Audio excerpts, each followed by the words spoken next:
Hi, I'm Celine. I'm Withing founder.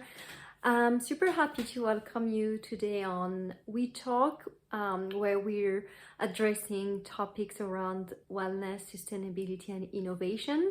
Today, we are very lucky to have Alice Charles with us. So Alice is incredible. It's really fascinating to hear her talk. She's really knowledgeable. She's working for the World Economic Forum, and she's leading their initiative towards cities, urbanization, and infrastructures. Today, she's going to focus a bit more on building regenerations, circular economy, and how this can be applied to the hospitality industry. So, welcome with me, Alice, and I hope that you're going to enjoy this conversation. Hello, we're here with Alice Charles from the World Economic Forum. Thank you so much, Alice, for being here and for accepting to talk about regeneration with us. No problem. It's a pleasure to be here. Thank you. So let's dive directly into the topic and start with our first question. So, what is a circular building? Because we talk a lot about regeneration in different places, but how does it work in terms of buildings? So a great question, and also a very topical question. I think that first of all, if I just define what is circular and why it's raising its head a lot in relation to buildings at the moment. So the circular economy is all about recycling, upcycling, reusing materials. And the circular economy is very much part and parcel of what we need to think about in terms of the future of our buildings. So I suppose we're hearing a lot about how science-based targets are driving this transition of buildings, or we're hearing this desire for net zero carbon buildings, or we're hearing about how investors are only going to invest in accordance with climate targets. So overall, we're hearing about this desire for change in relation to our building stock. And of course, we're also seeing policy. So we're seeing the Green New Deal, we're seeing Joe Biden is coming out with similar plans. We're seeing the Commission coming out with targets around 100 carbon neutral cities, and we expect the US and Japan and many others to follow suit. So in that context, if we are going to address climate in our cities, it means that we need to, for example, decarbonize and digitalize our electricity grid. It means that we need to decarbonize our mobility systems, but we need to create ultra efficient buildings. And in creating efficient buildings, it's not just about determining energy efficiency in those buildings, but it's thinking about the carbon associated with the base building construction, but also the internal building in terms of the furnishings within that building and so on and so forth. So in that context, for buildings that we are going to retrofit, we need to think about them in terms of, for example, not only net zero carbon or science-based targets, but we need to think about how that building can be a circular building. So how can we retrofit or upcycle some of the existing materials that's in that building? For example, could we use the cladding of that building for floor tiles in the future?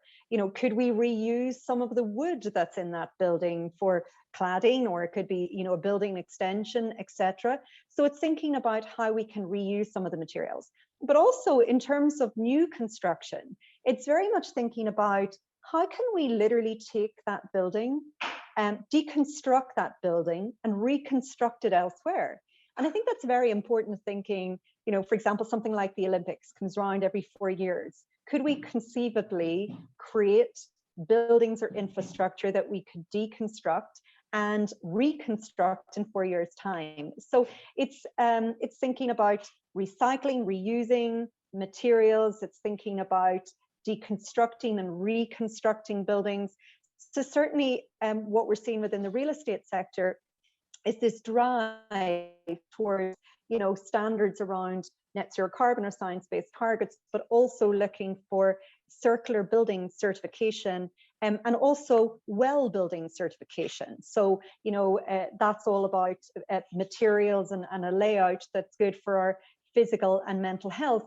And there's a direct connection between a well building and a circular building, particularly if we think about the internal building. If we reuse, materials, for example, internal furnishings, workspaces, etc., then the chemical exposure that we're going to be exposed to when we reoccupy that building is going to be much less, which is also good for our health.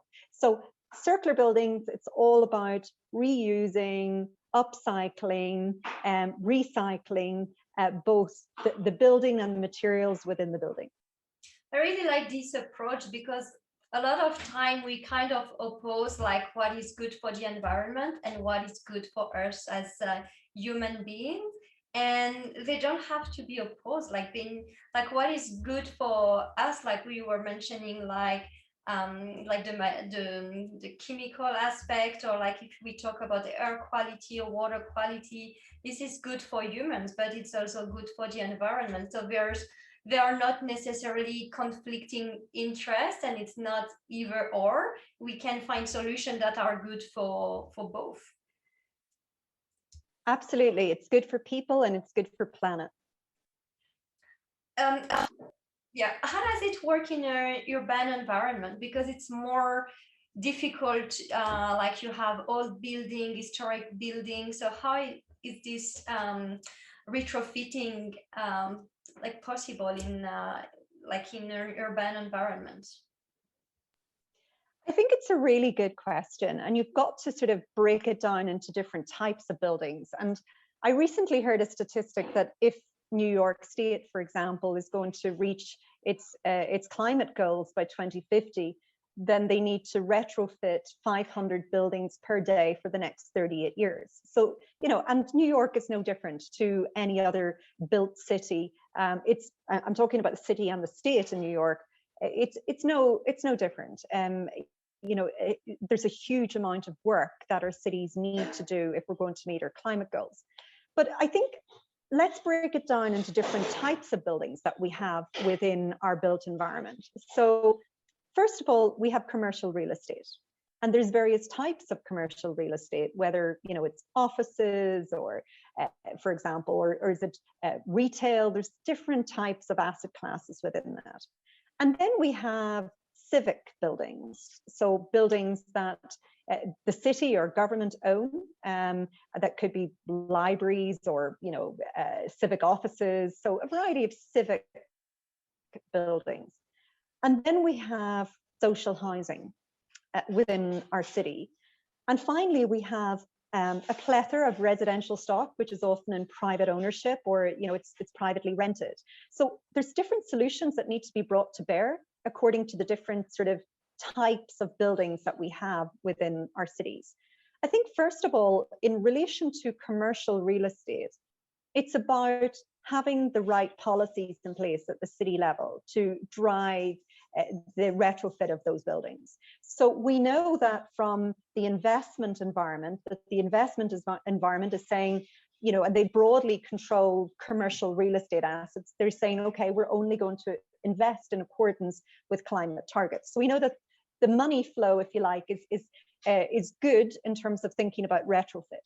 So in that context, what we need is policy at the city government level, at the national government level, that's going to drive that transition. And I think the Netherlands has been very progressive in the way that it's thought about it, thinking about how you can bring national, regional, and city government players together with business, civil society, and academia to develop a standard that that all could work towards. And having a standard whereby for commercial rented buildings that they must have a minimum building energy rating of a C or above by the 1st of January 2023, and then of course having a more rigorous standard by 2030. I think that's a very powerful way to go in terms of thinking about how you deal with commercial real estate. I think the second type of building that I mentioned, for example, was civic buildings. So government needs to lead. If government is developing policy, government needs to take responsibility for leading on the buildings that they own. And right now they have an opportunity to for example, borrow at the lowest interest rates ever. They can borrow against the asset that they own, which has significant value. And they can create a lot of jobs in retrofitting their existing buildings. So there's very much a role for government there. In relation to social housing, broadly, it's owned by some arm of government or an NGO. And at any one point in time, if you look at social housing, for example, within a city, within a country, there's a certain percentage of those assets that are not occupied. So, I think it's advisable to think about, well, how can we focus in the first instance on retrofitting those assets that are vacant and getting them back into use, but of course, generating a revenue from them as well. So, you can start by, investing capital in those vacant buildings in the first instance. And of course, you're going to have savings because you're going to have additional revenue coming in. You're also going to have people, of course, occupying those units, which is most important in terms of dealing with your demand issue. And you're going to be able to use those savings to inject in the next phase of the retrofit. So I think one of the things to bear in mind is that where you often have social housing within a city, you often find that many people who occupy those buildings are living in energy poverty. You often find that because of the quality of those buildings, that people are, have poor health. And you also find that many of those areas have high unemployment. So there's many co-benefits that can result in targeting the retrofit of social and affordable housing in terms of job creation, in terms of better health outcomes, taking people out of energy poverty. So, a government can get a lot of bang for their buck, if you like, in that respect. I'm going to talk about the final asset class, which is, private residential. Now that's more difficult, right? Because the average person cannot afford to take out another mortgage to retrofit their existing house. So there's very much a role for government in thinking about how can we bring communities together to bundle assets, to have economies of scale, reduce the overall cost of that retrofit, and incentivize investment. So I think there's a role for government, of course, in terms of having policy that encourages people to retrofit those residential buildings. There's a role for government in terms of bringing these communities together to think about how an entire street, for example, could create a project that's capable of attracting investment to retrofit an entire street and have greater economies of scale and reduce the overall cost. And there is a role for government in terms of subsidizing that retrofit, because many people, of course, cannot afford to take out another mortgage to think about retrofitting those assets. But there's also a role for government in terms of convening, to think about how can you bring the domestic and international finance community together to to want to invest in these assets, understand what they need in the first instance to invest in those types of bundling projects to drive retrofit at scale, but also to just think how you can encourage them into your marketplace, particularly, for example, if you're in a relatively small country and there's only a few financial institutions that are currently lending, there's very little competition. There's very much a role for government in trying to extend that to international financiers to get involved in retrofitting private assets that can be bundled. So just to say, in recap, different solutions are required according to different types of buildings, but there very much has to be a proactive sort of relationship developed, led by government, but also with business, civil society, and academia, including the financing sector. Great. That's really interesting. Like every time we talk about this topic, like you bring more like information and you bring more like more examples. Every time I speak with you, like I learn more. So it's great. If we focus a bit more on the like hospitality industry, like how could that look like in the hospitality industry? Like we also like there are these big chains with like assets all over the world, like with different classes, a lot of employees, and also impacting their local communities as well as their customers. So I think that the hospitality industry has a very strong place as a role model, let's say, for sustainability in general. Like, how do you think they could use best retrofitting to and lead the way? So first of all, the hospitality industry has obviously been through a very tough time in throughout the pandemic in the last sort of, gosh, it's nearly a year and a half now, right? So that's something that I very much recognize. The second thing just to say is that generally, for example, hotels as an asset class tend to be quite resilient. So, they are buildings that are capable of conversion to other uses. They are buildings that are built to the highest health and safety standards. So, they can be repurposed for an alternative use much more easily than a lot of other buildings. So, I think that in relation to hotels, there's an overall business case assessment that they have to do. So, will my market come back? And if not, what are the alternative uses that this hotel can be used for? An obvious one, of course, is residential. But, it really depends on the location, for example. Location is super important in relation to hotels. And if the current use isn't viable, they need to look at alternative uses, residential, as I say, being the obvious one. If the current use is viable as a hotel, then there are additional savings that they can make. So believe it or not, addressing energy efficiency can significantly reduce your operational costs. So it makes sense to retrofit your existing assets because you're going to take down your overall operational costs. So if you're a major hotel operator across the world, there's very significant savings that you can make in terms of the operation of your facilities by retrofitting your existing building.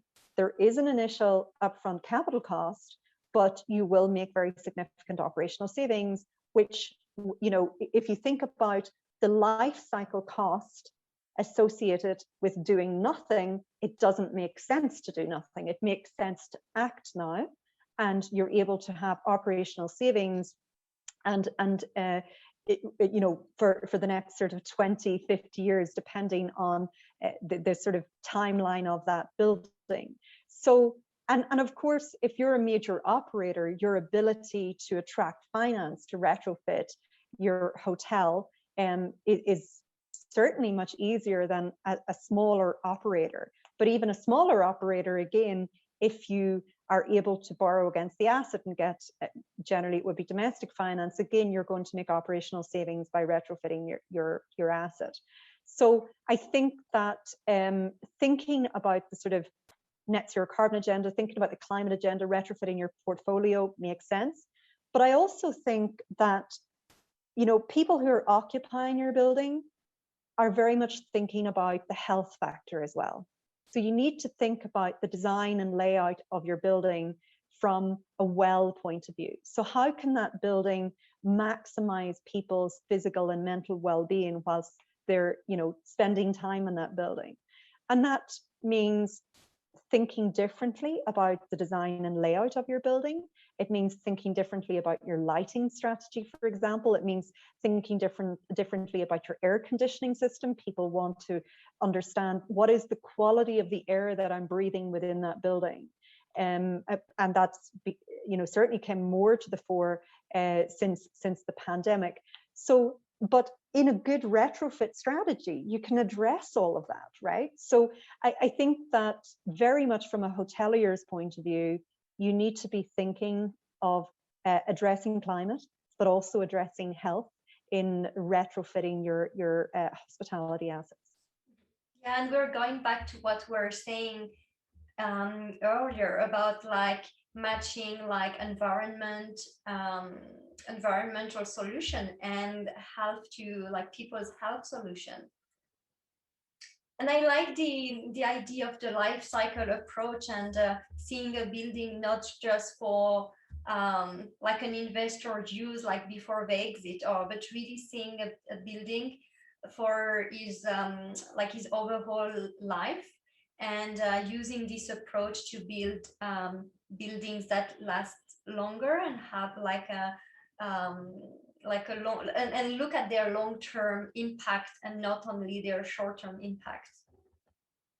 Completely. I think that there's been, in the real estate sector, there's been a huge amount of fragmentation in the past. So, there's been a focus on, for example, a developer is building a building and is thinking about how much can I sell this building for, or what can I lease this building for? So, but generally a developer is often selling a building, right? So how much can I sell this building for? They're not necessarily thinking about anything beyond that. And they're not thinking about the life cycle cost, because generally the investor has just wanted to get it at the optimum value. They haven't been factoring in at life cycle costs. But now that we're hearing investors are investing in relation to climate, then that is encouraging developers to think much more about the life cycle cost associated with the building.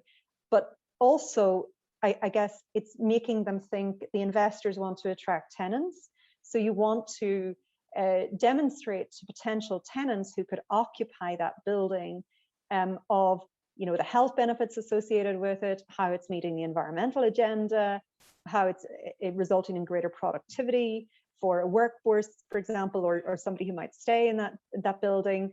So I think that the change, particularly as ESG is impacting investment, is making us think much more about the life cycle cost associated with the building, rather than just this fragmentation of the developer seeking to get the highest possible profit from the investor, and the investor just thinking about, well, I need to quickly get an occupier, and then the occupiers in the building and saying, I don't like this building because it's not good for the environment, it's not conducive to good physical and mental health. So I think that fragmentation that we've seen is going to change because of this big focus on ESG.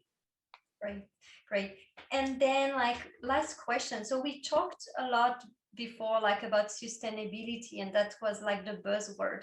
Do you think that now with this more life cycle and circular approach, we should use regeneration instead of talking about sustainability?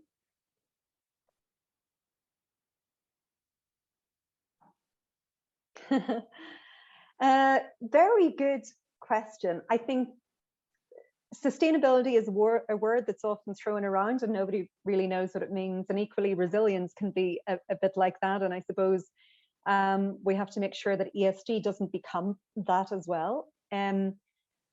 Regeneration is something that we will need to do in our cities. So we have seen the impact that COVID-19 has had on our central business districts in particular. So, we have seen hotels close either temporarily or permanently. We've seen the same in relation to leisure. We've seen the same in relation to offices. I think that, people will come back to the office. There's no doubt about it. I don't think the office is dead. We need to come together as people to collaborate and break down our silos and come up with new innovations. So if we are to innovate, we need to come together as people. So certainly, I think we will start to come back to our offices, for example. We want to meet people, so we will come together in our restaurants. We will travel again, albeit I think that many companies are thinking differently about travel. They're thinking it's important for us to travel to see our clients, but do we really need to do all this internal company travel that we did before? So they're sort of reconciling that, but at the same time, we will need to stay in hotels for some percentage of our life. So I think we will start to meet again as people. In relation to retail, I think we're going to have some degree of retail, which is going to be in the center of the city or in the center of our towns. But we already had, for example, in China and Hong Kong, this huge shift towards e-commerce. And we, of course, have started to experience that elsewhere in the world since the pandemic. So I think retail is going to move much more to experiential retail, where you want to experience a product. So bearing all of that in mind, what I've just said, I think that we are probably going to have less demand for retail. So smaller units are going to be required rather than larger units. In relation to offices, I think we're going to very much evolve to a hybrid working model. Part of the week will be at home, part of the week will be in the office. That's likely to mean for some companies, not all, but some companies may decide, I'm going to reduce my footprint of my offices in the center of the city, or they may decide to do a sort of a hub and spoke model where they have, you know, an office, which is a significant office in the center of the city, but they have hubs in other perhaps satellite cities, or I think as Gensler is calling it, outposts. So they have, you know, smaller offices located nearer to where people work. And in relation to hospitality, the very best will survive, some may not. And in relation to leisure, I think some businesses definitely have gone under, will go under, but we still want to come together as people. So all in all, I think there's going to be less space required in our central business districts. And cities want that space to be occupied. Why? Because number one, those businesses pay property tax or commercial rates. So it's a significant loss of revenue if those businesses are not occupied. Number two, they want vibrancy in our cities. So they want people in our cities. And I think that there will be a need for regeneration, and it will, you know, sort of require more flexible planning policies to, I think, for example, in some parts of the world, they're talking about general purpose zonings to allow different types of uses in a city centre context to try and get those spaces occupied as soon as possible. But I think there will be a substantial opportunity for residential living in the centre of our cities. You know, there's not a city that I can think of anywhere in the world that doesn't have a problem with affordable housing. And I think UN Habitat statistic is that only 13% of cities around the world provide adequate affordable accommodation. In that context, there is an opportunity to regenerate buildings within our central business district to enable, you know, more housing to be located, more people living in the heart of the city, which will bring back vibrancy. And we're seeing some, you know, London in terms of the City of London, the corporate London Corporation is thinking about, you know, how they can develop 1,500 units for residential development, converting offices to residential by 2030. We're seeing the same kind of thinking in Paris. We also have seen where the mayor of Lisbon, for example, has looked at all of the buildings that were actually residential buildings, but were rented out on Airbnb, how the city could, you know, become a sort of mini landlord, if you like, and make those units available for key workers to rent who lived far from the city, such as, you know, nurses and police officers and teachers and so on, that you want to be living near to their work. So there's a definite need for regeneration, but to enable it, you need to have the right policy thinking within city halls right around the world to ensure that you do drive regeneration and you don't have stagnation. And I think in that context, it's you know, some cities have developed real estate councils, or, you know, which would bring together city leaders, real estate developers, investors, advisors, as well as key civil society groups, industry bodies, NGOs, etc., to start to think about what their future central business district would look like post pandemic, because there's some key decisions that cities need to make. Yeah, and looking carefully at what investors or what project you allow, to make sure that you're not choosing the more lucrative, the most lucrative, but more the one that will be more beneficial to the city itself. Absolutely, absolutely. I think that it's not the quick wins It's, you know, it's what is going to be the most sustainable and viable option for the city's future is what the city needs to think about. And I think also the city has a huge role in terms of cities own and governments generally. So if I think about cities, regional government, state government, government departments, they tend to own a lot of land and property within cities. You know, if I mentioned New York earlier, the biggest real estate owner in New York is New York, right? And it's the same in pretty much any city. Government is the biggest owner of assets within a city. So in that context, government has a responsibility to look at all of the land and property assets that they own within their city and think, how can we make best use of them? And, you know, a classic example is in many cities around the world right now, you have a bus terminus, you know, a major bus terminus or depot sitting right in the heart of a city. Why does it need to sit in the heart of a city, right? Particularly if you're thinking about electrifying mobility, you're looking at having to charge your buses over a long period of time.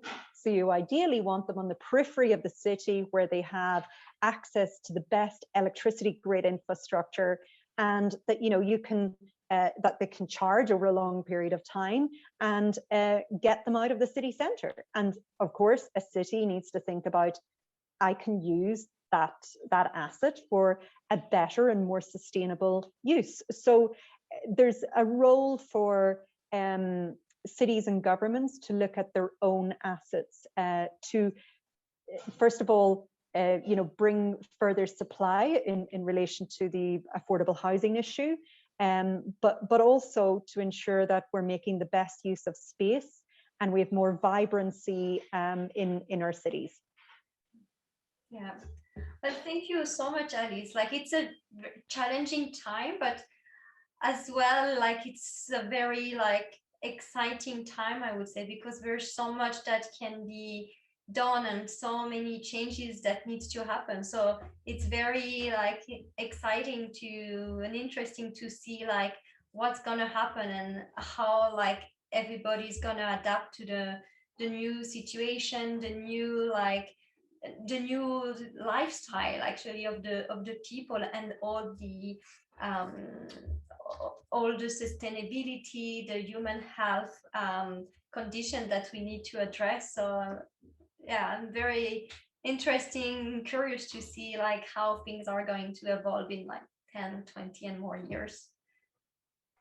I know. And I think the decisions that governments make in the next months and years is going to determine what, you know, the outcome, if you like. So I think it's really important that cities and governments think very carefully about the decisions that they make right now. Yeah. Thank you so much, Alice. It was always a pleasure to have you. And yeah, hope we can talk another time soon. And thank you so much again. Thank you. Thank you very much. Thank you. Thanks. Bye-bye.